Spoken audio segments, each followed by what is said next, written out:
Halo semua, jumpa lagi dengan saya. Kali ini saya akan melanjutkan alur cerita Perfect World.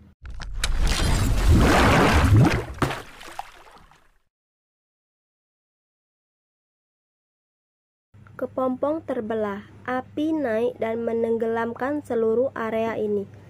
Huoliner telah dilahirkan kembali. Dia telah mengalami transformasi yang luar biasa. Terlepas dari ini, di belakangnya ada sepasang sayap cahaya merah. Sayap burung vermilion. Jika kamu merasa berada di pihak yang kalah, maka aku bisa membiarkanmu melihatnya juga. Shihao melakukan serangan pendahuluan. Huoliner menggigit bibirnya, tetapi untuk sekali ini, dia tidak membalas. Itu karena dia tahu bahwa semakin dia berdebat, semakin buruk situasi yang akan dihadapi. Mungkinkah kamu berpikir bahwa berlarian kemana-mana adalah cara terbaik untuk menghukum dan merendahkanku? Kalau begitu, mengapa kamu tidak menunjukkan lebih banyak pengkhianatan dan menghukumku lebih banyak? Shihao tertawa dan berkata, "Aku akan mengabaikanmu." Huoliner menjilat bibir merah cerahnya saat dia dengan lembut berjalan melewatinya. Namun, giginya bergemeretak, dan dia benar-benar ingin mengalahkannya. Ayo pergi dan terus melihat-lihat. Jika tidak ada jalan tersisa, maka kita harus pergi, saran Shihao. Waktu terbatas, jadi mereka tidak bisa tinggal di sini lebih lama lagi. Beberapa hari kemudian, mereka tiba di ujung istana yang sangat besar. Mereka menemukan sebuah gua yang berapi-api di mana api berkobar. Shihao datang tepat untuk bulu ini. Matanya menyala, dan dia dengan cepat bergegas. Sayangnya, simbol di sini sangat padat, jadi dia langsung terlempar ke udara. Ini adalah formasi yang dibuat oleh Kaisar Suci kuno. Ini adalah gua Vermilion Bird. Bagaimana bisa semudah itu masuk? Hanya mereka yang bersonansi dengan tempat ini yang bisa masuk. Menonton, Huoliner berbicara. Dia duduk di depan gua. Gua kuno bergemuruh, dan nyanyian kitab suci terdengar. Akhirnya, Huoliner bangkit, dan sambil terbungkus api yang mengamuk, dia berjalan ke dalam gua. Dia memulai kultivasi jenis baru. Segera setelah itu, dia mengangkat pergelangan tangannya yang bercahaya. Dia mencabut bulu itu dan mengayunkannya. Harta yang luar biasa. Shihao menghela napas kagum. 3 hari kemudian, Huoliner meninggalkan gua Vermilion Bird. Segera setelah itu, mereka memasuki altar yang ditutup ukiran bintang-bintang surgawi dengan kilatan cahaya. Keduanya meninggalkan istana Kaisar Suci dan muncul kembali di luar. Segera setelah itu, mereka memasuki dataran tinggi. Mereka menatap ke bawah ke ladang di bawah mereka untuk mencari jalan keluar, karena tidak perlu tinggal di tempat ini lagi. Di kejauhan, cahaya api melonjak. Gunung berapi berbaris satu demi satu, dan banyak pohon kuno dengan bercabangan yang rumit dan daun yang mewah berakar di dalam gunung berapi itu. Itu membuat wilayah itu tampak seperti tanah suci. Orang-orang itu benar-benar ceroboh, berani menyerang tanah terlarang lainku. Huoliner mengendus. Sebuah gunung berapi meledak, magma menyembur keluar. Mereka semua dengan cepat melarikan diri. Ayo pergi, ada seorang bernama Little Red di sana. Lupakan orang-orang ini, bahkan guru dan tetua leluhur mereka tidak layak, kata Shihao. Siapa merah kecil? Sepertinya Anda tahu sedikit. Huoliner menatapnya sekilas. Bukankah Little Red adalah roh penjaga klaim apimu? Kami cukup dekat. Si Hao dengan santai menjawab. Huo Liner tercengang. Karena kamu mengenal roh penjaga klienku, maka bentuk aku dan perkenalkanku aku. Bagaimana kalau menjadikanku muridnya? Apa gunanya menjadikannya tuanmu? Orang itu tidak masuk akal. Ayo cepat dan pergi. Si Hao kurang percaya diri. Little Red, aku ingin melayani sebagai muridmu. Huo Liner tidak peduli dan berteriak keluar. Pada saat yang sama, dia menebak anak muda di sampingnya dengan tatapan mencemooh. Ekspresi si Hao segera memucat.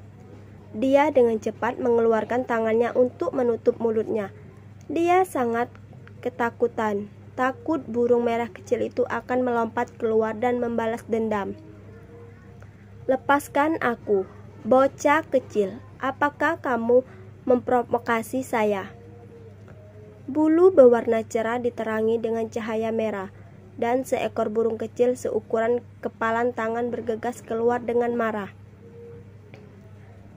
Itu menukik ke bawah, membawa serta langit yang meluap dengan api yang mengelilingi si Hao. Jangan, ini tidak ada hubungan denganku. Itu semua karena adik perempuanku. Aku akan segera menyeretnya pergi.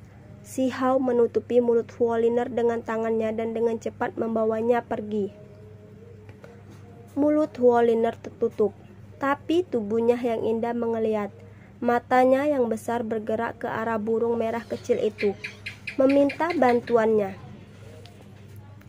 Semburan api sejati turun, meledakkan si Hao dan menepung Huo Liner. Dia bersinar di dalam lautan api dan tidak menderita luka sedikit pun, menyebabkan Little Red mengungkapkan ekspresi terkejut. Saya telah terkena, si Hao bergumam. Lampu warna-warni merah turun ke tubuh Huo Liner. Cahaya merah terang dan gemerlap menutupi tubuhnya. Itu adalah salah satu pakaian yang terbuat dari bulu. Ini jelas merupakan artefak berharga yang mengejutkan. Kamu telah membangunkan garis keturunan Vermilion Bird di dalam diriku, kata Little Red. Si Hao terkejut.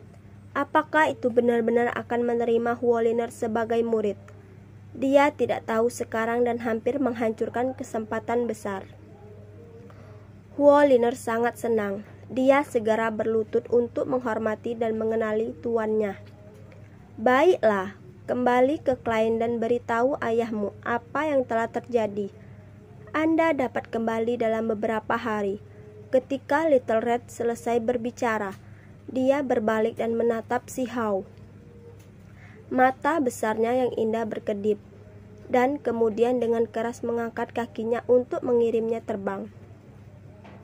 Si Hao meringis kesakitan. Seluruh tubuhnya dikelilingi oleh cahaya yang berapi-api saat dia terbang ke kejauhan seperti bintang jatuh. Dia terus-menerus mengetuk dalam hati. Burung kecil yang bodoh, cepat atau lambat aku akan menangkapmu dan memasukkanmu ke dalam sangkar burung. Setelah tiba di tanah leluhur negara api, dia seluruh dipukul oleh burung kecil itu. Dia benar-benar merasa tidak beruntung. Beberapa saat kemudian, Huo Liner berjalan keluar. Ketika dia melihat bocah iblis merangkak keluar dari lubang berbentuk manusia, dia bergoyang-goyang dalam tawa. Benar-benar berada dari bagaimana dia biasanya bertindak.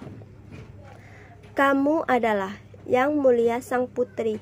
Tepat pada saat itu, banyak tokoh bergegas menyapa. Apakah kalian semua membutuhkan sesuatu? Huo Liner bertanya.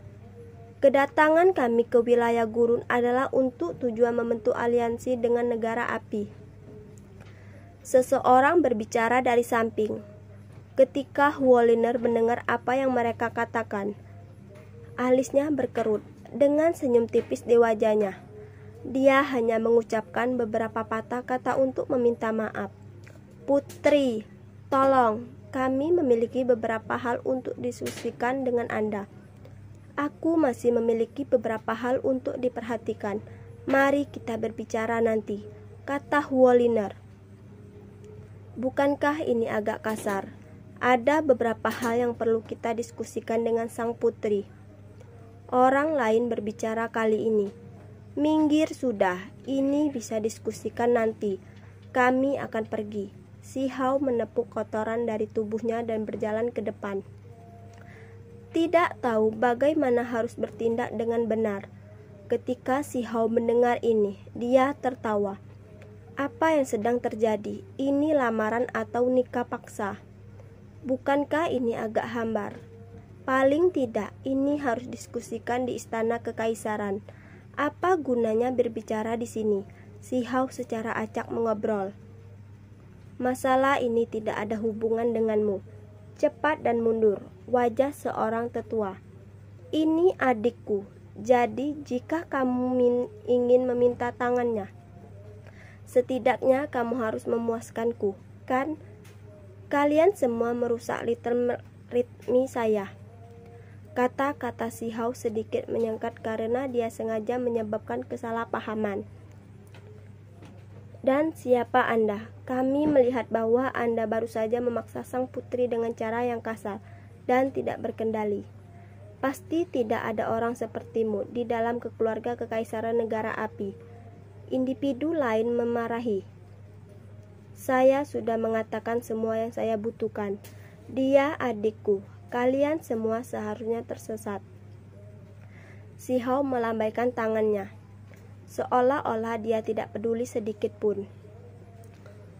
Benar-benar tidak berpendidikan. Ketika tuannya berbicara, ini bukan tempat di mana Anda bisa berbicara. Wajah tuan muda ras mata surgawi menjadi gelap, merasa seolah-olah dia kehilangan muka. Orang-orang di sekitarnya juga merasakannya. Di tempat ini hanya Huoliner dan tuan muda yang penting.